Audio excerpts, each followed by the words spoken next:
My dear friends, today I would like to talk about one good question from the auditing and as well as compliance from the Indian accounting standard. I'll read, I'll explain, I'll talk about that. See, the question was they asked in one of the multidisciplinary case study. They asked one question. What is that question? I'll tell you. What is that question?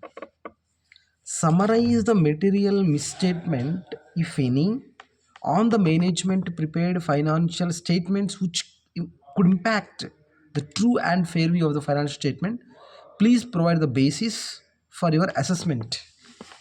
So I'll talk about a few things about the how the financial statements carried out with respect to accounting standard and auditing standards, how they complied, and how the mechanism was drawn up. Now I'm talking about that.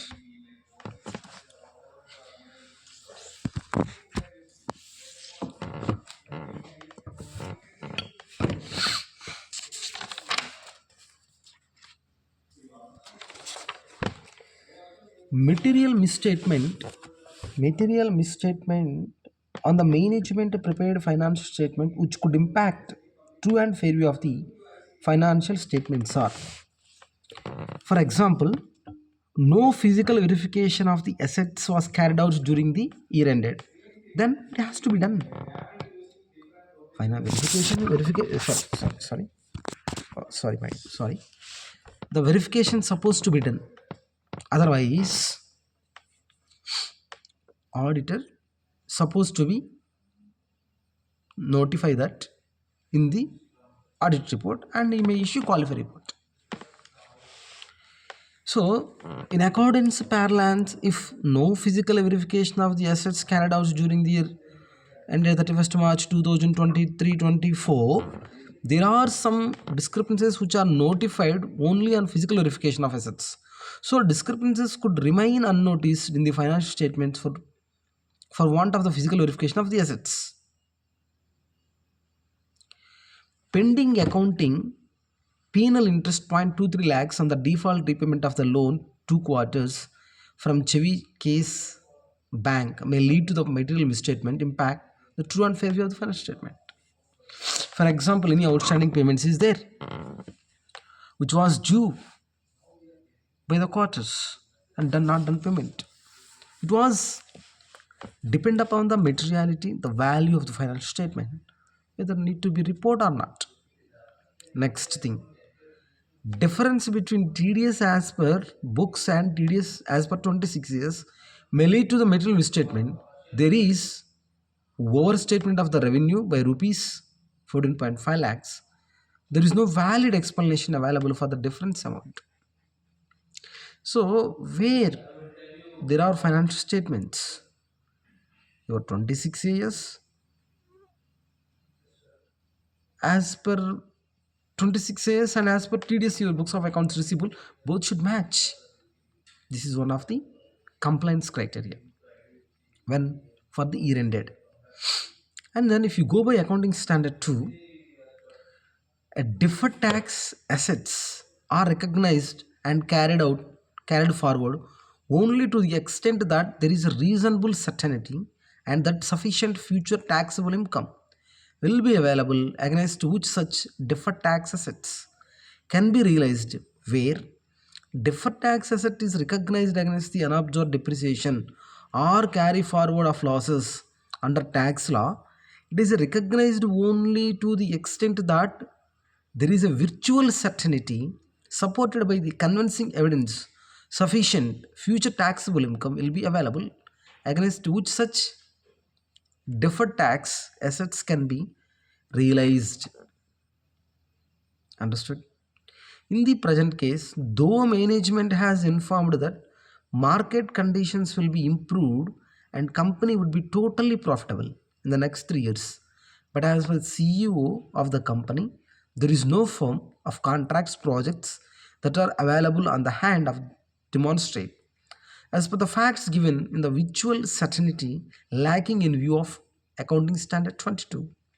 Therefore, recognition of unabsorbed losses based on the management assessment as a deferred tax asset not correct and will lead to the material misstatement which could impact on the true and fair view of the financial statements. So, what accounting standard 22 says that how normally deferred tax asset or deferred tax liability will arise during the course of your financial statements. Tax payable recognized in the books of accounts based on the outstanding liability, based on the your tax liabilities go up as it is if you while filing the return and application of the tax law, various expenditure allowed, various expenditure is not allowed as per the provisions of the income tax act. Then because of this reason, sometime either liability will rise, either maybe asset will rise.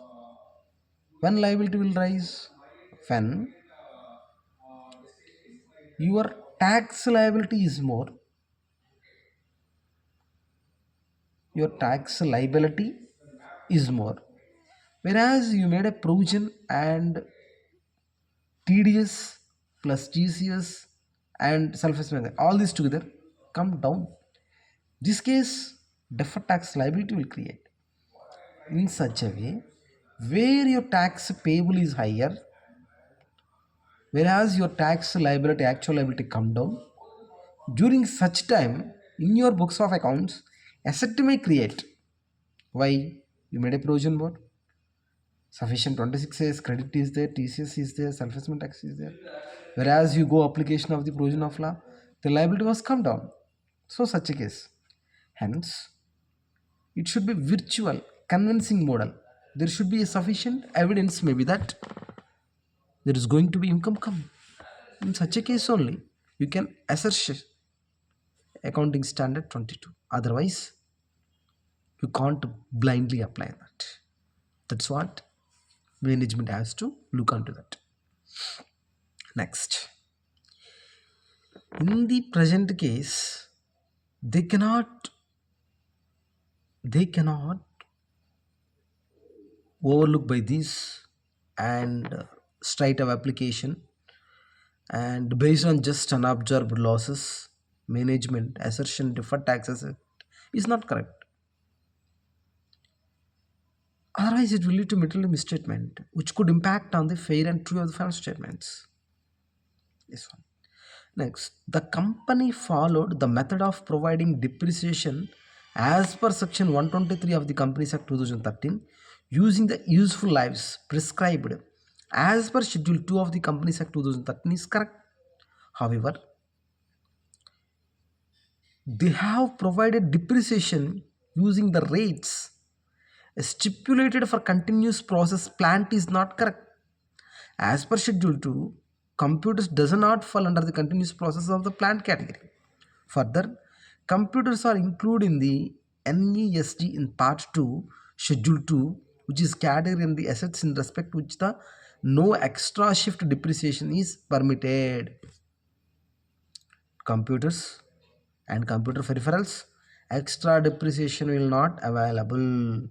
Only extra depreciation, additional depreciation available for the a plant and machinery which are able to using for the in the course of occurrence of business. In the case of computer is not come under the plant and machinery, so that they can't avail additional depreciation.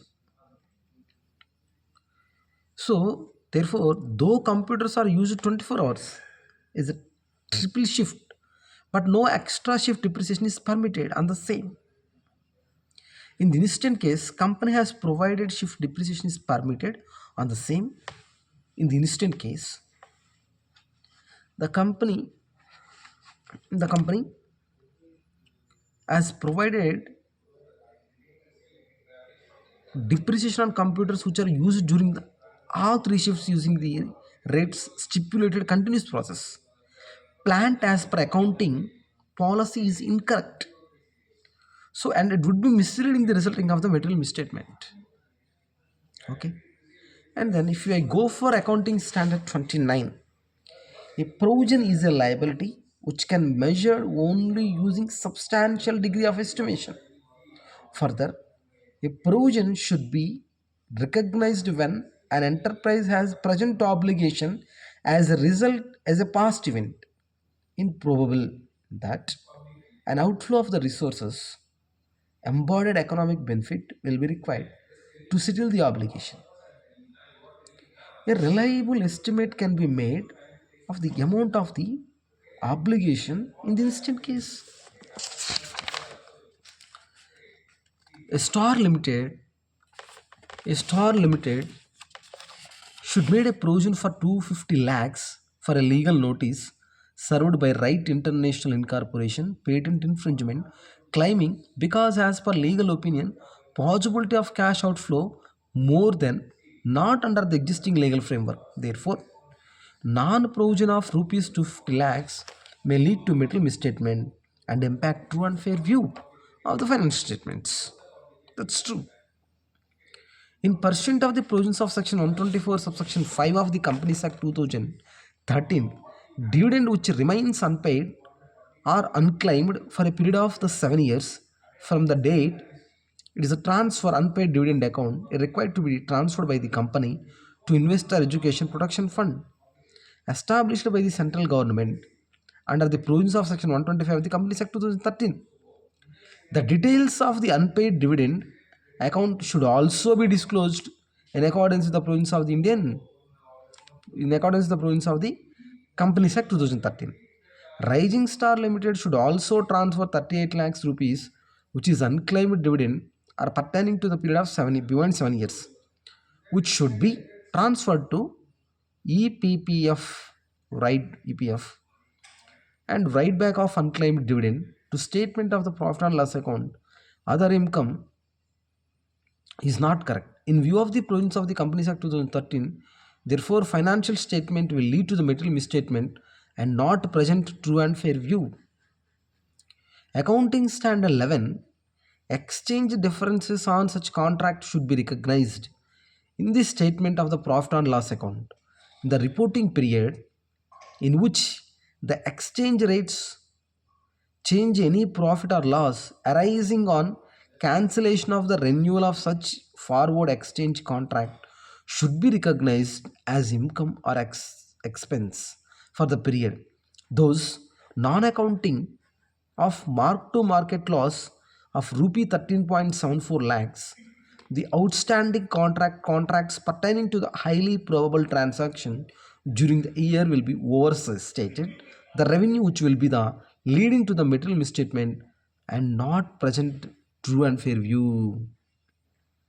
So, according to accounting stand 11, there are exchange difference. Such contract should be recognized as a statement in profit and loss account for the reporting period. Exchange rates change in profit should be recognized as income or expense for the period. Then on accounting, market to market loss, outstanding forward contracts pertaining to highly probable transactions during the year during the year will overstate the revenue, which will be leading to the middle misstatement and not present the true and fair view. If you go by accounting standard 15, India's 15, employee benefit, gratuity benefit is a defined benefit obligation as per which actual valuation using the projected unit credit method, which recognize each period of service as given rise to the additional unit of the employee benefit entitlement. Thus, even though employee has not completed 5 years service, liability for gratuity is to be accrued as and when service is rendered by the employees. So, this is wherever certainty is there, as per accounting standard 29, India is 29, as per India is 15, you should be recognized based on the certainty. Thank you, my friends. I'll come back to you next time, next week. Another good video and very good concepts. either from accounting standard, auditing standard, or else from tax laws. Thank you, and all. So thank you very much for watching this video, and please kindly subscribe me. And I'm going to bring a good new videos, and with respect to subject matter to improve the knowledge, especially who want to wish become a tax lawyer. This is definitely useful to them. Thank you, and all. Bye. See you. Tata.